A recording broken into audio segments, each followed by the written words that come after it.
This is KUGAN CASSIUS for IFL TV in association with MTK Global. We're in New York ahead of tomorrow night's fight night from the Hulu Theatre in Madison Square Garden. Delighted to be joined by Amanda Serrano.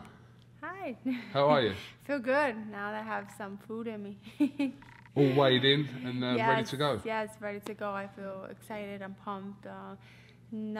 Breaking another record and making history once again. And one night in beautiful MSG, I won my 2008 Golden Gloves here, so it's come full circle. I'll win another championship. So this will be your seventh division. Seventh division.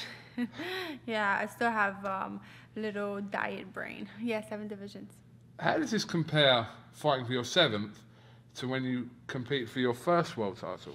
Well, it's a lot different now because now I want to leave a legacy in the sport. When I first won my first one, it was just like, okay, it's a world title. It wasn't that meaningful because I never thought that this is where I would be, a female boxer. Never did I even imagine becoming a world champion. Wasn't in my thoughts, wasn't in my future. And now to become a 7th division world champion, fighting for it, I'm gonna be a 7th division world champion. It's just amazing. The opportunities from probably that first time you fought for a world title to this have become a lot more vast in women's boxing. That's clear to see over the last 2 or 3 years. More exposure, more women turning pro. So the state of women's boxing today is in a very healthy place. Yes, it is in a very healthy place. But I still had to struggle to get my feet in the doors. It wasn't easy, and it's still not that easy for female boxers.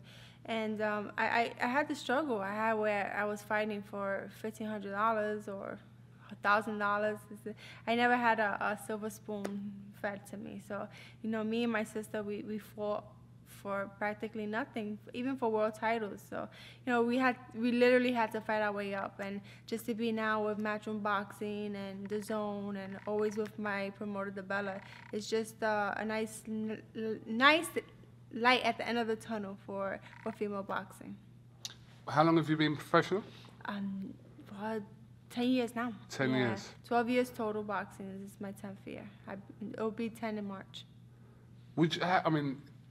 Obviously they say hindsight's a wonderful thing, but if your career was kind of starting in kind of this era as opposed to kind of 10 years ago, then financially you would have been in a better position, obviously. Oh yeah, it's exciting time now for female boxing, and I'm always encouraging young girls, if they want to pick up the sport, now is the time to do it, because back then it was like so hard just to even get on cards and to actually show that you have talent and you have skills. It was just really hard. Now we're able to see it on platforms like The Zone, where they showing women's boxing, and you see that there are talented women out there. We put butts in seats, and we're selling tickets, and we're doing what we have to do to promote the fights, and it's just awesome experience now for female boxing. What memories do you have of years ago when it was a struggle and it wasn't getting the recognition it perhaps deserved, and you were struggling to get on cards, like you're saying, fighting for not a lot of money? What do you kind of remember from that time? I remember getting phone calls for, oh, you want to fight this girl? She wants to fight you for $500. I'm like, $500? Are you serious? Or fighting one of the toughest girls I fought. She's a world champion now for Tuma Zarica. I fought her twice for $1,500. She's a world champion. It was, we went the distance, and it was a hard fight. After the first one, we was like, okay, maybe we'll get more money. No, it was still $1,500, and I was like, well, when is it gonna get better? And then I was signed with Luda Bella, and he started, opening doors for me, and then now it's just a lot better with The Zone. And Matchroom Boxing, they paying what females deserve, which is a great thing. Do you find, because being a fan of boxing, and that's not specific to men's or women's, just boxing in general, that's good.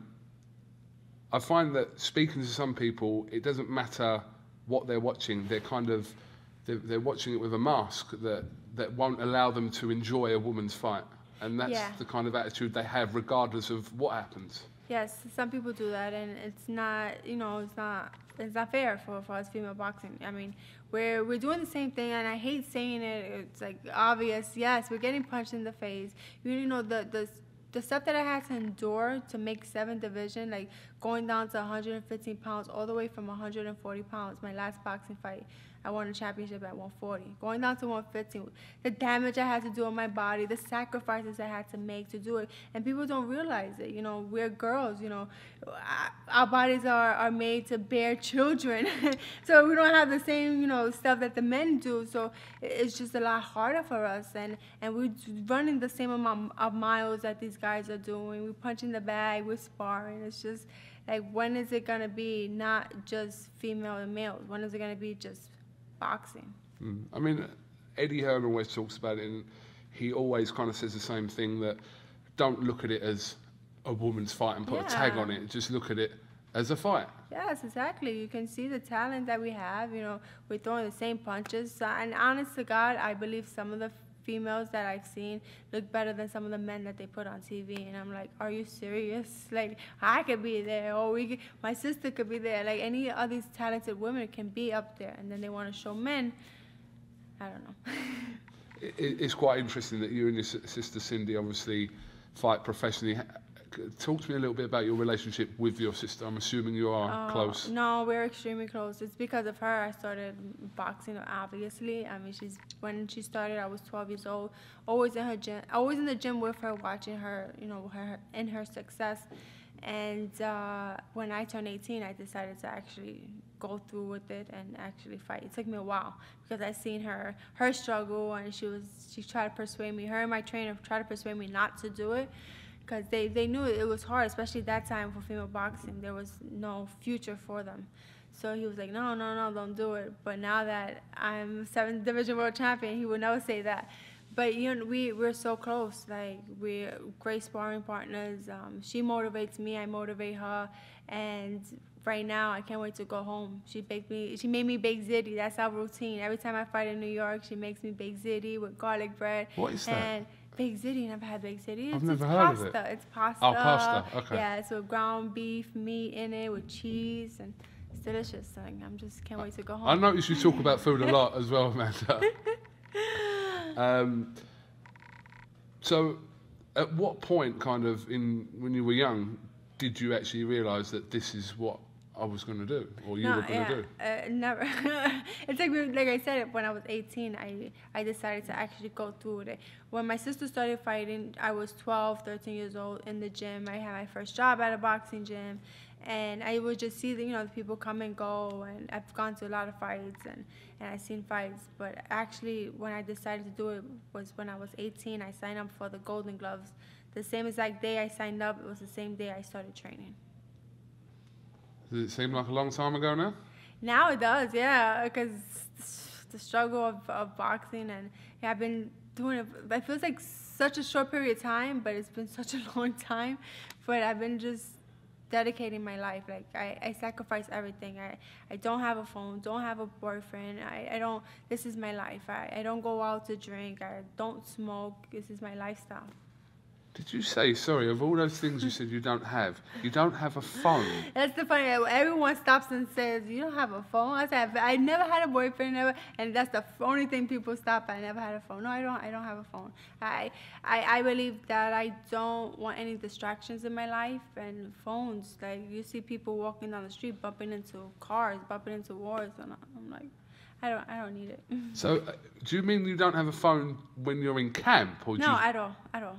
At all. So how does someone get hold of Amanda Serrano? They have my manager's number, my trainer's number, and that's where I have a landline at home. So but they go through my manager and emails. That's crazy. That's more crazy than the boyfriend one. I know. People can't live without their phones. Apparently I can. Well, obviously, if you get by, then... What about your sister? Does she have a phone? She has, because she has 2 kids, so Fine. She needs it for school and stuff like that. Okay. I find that very interesting. Eva Boraberger this weekend, tomorrow night, shall I say?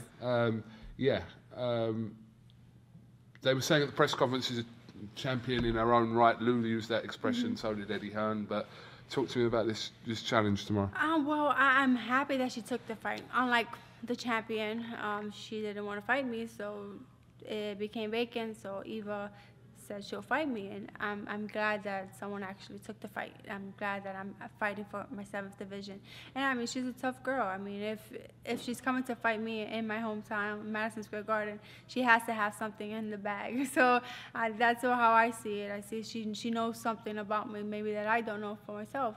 But I know she's gonna come try. All girls, you know, we fight with our hearts on our sleeves. So she's gonna come and try, but it's gonna be an easy night for me.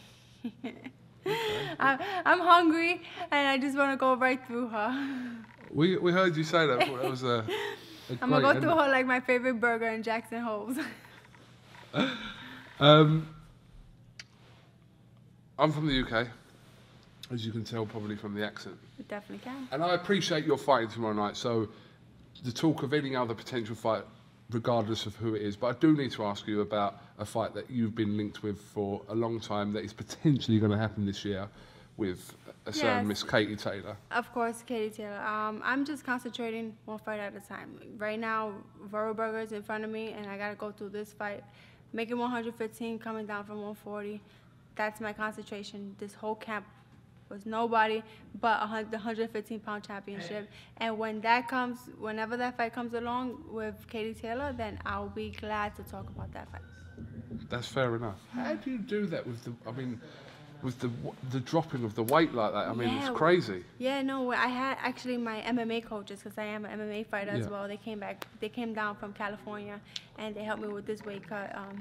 He's also a nutritionist, so he cooked for me for the last 3 weeks. The last week and a half, I was vegan. So that's why I want that burger so bad. So yeah, I was learning new stuff about my body and learning new stuff about food intake. So yeah, and it was pretty easy. I didn't have to starve myself. So that was a good thing. Yeah, I mean, when you sound it from what weight you were to what you're fighting at, or made weight at today, it sounds like a really dramatic amount of weight. Yeah. Yes. Yeah, I'm not a big girl. I'm a little girl, so. It was easier actually for me to lose the weight than to gain the weight at 140, because I was eating up a storm and it still wasn't going 140. So, you obviously have a very good relationship with Luda Bella, who's firmly in your corner. So, I like hearing kind of between Eddie Hearn and Luda Bella the back and forth. Yeah, I love them. They're so funny. Like, they're always throwing cheap shots at each other, but then they come together and they're making a great night of fights tomorrow night, and they're both working together for me and a couple of fighters, and I'm so happy to have Eddie Hearns and Matchroom by my side as well. Did you know his name was Eddie Hearn and not Hearns? Did you know that? No, now I know something. See, you learn something every day. But everyone calls him Hearns with an S. In America they do, yeah. Oh, okay. Do you know how many fighters I've told, just drop the S because that's not his name, and they won't believe me. They'll be like, no, really? His name is Hearns. I'm like, no, it's actually Hearns. Now every time I say it, now I'm going to have to remember Keep saying it. Well, no, he's my promoter. He's used to it. He says he accepts it, that everyone calls him it. Yeah. Okay. Obviously, night before the fight, what's your kind of plan for tonight? Tonight, just like I said, eat that big ziti my sister made for me, and enjoy, eat a nice little pint of ice cream, and just enjoy with my family. That's what I do. I have a room here in the city, but I'm gonna go back home, and that's where I feel comfortable at, and just enjoy the night. Are you gonna go back to MMA at some point, or? Yes. Hopefully, in April I will have another MMA fight. Because that's a thing in itself, kind of you crossing between the two. Yeah. I mean, it was a jump because I was a little disappointed in boxing because we wasn't getting the recognition and wasn't getting the pay. And then now that I have 2 MMA fights under my belt, now I'm actually starting to love it, like I do boxing. So like I don't want to just let it out of my life. I want to continue to work on it and continue to be the best that I can be in MMA, like I did in boxing. Amanda Serrano, thank you very much for talking to IFL TV, and wish you the best of luck tomorrow. And hopefully we'll grab a word with you after your fight tomorrow night. Yes. Hopefully it'll be a fast fight. So. All right, we shall see. Thank you very much. No problem.